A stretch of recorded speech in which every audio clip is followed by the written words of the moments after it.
Welcome again to Budget with Ryan. What I thought I'd do on this film is show the start of my next project.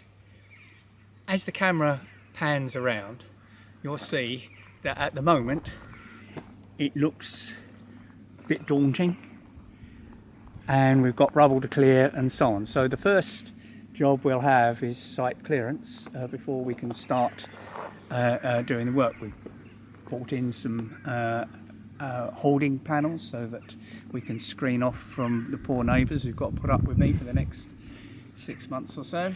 And then we hope to show you all of the stages after site clearance, and we'll mark it out. We'll dig the footings as one stage, and then perhaps we'll go to the block and beam flooring as a second stage, then the timber frame erection, and we'll move on to the roof, the bricking up of the outside, bricking and cladding of the outside, and hopefully out of this will emerge the white swan we're looking at the moment. Just for the second, I think we all agree, a bit of an ugly duckling, but hey, that's how it starts.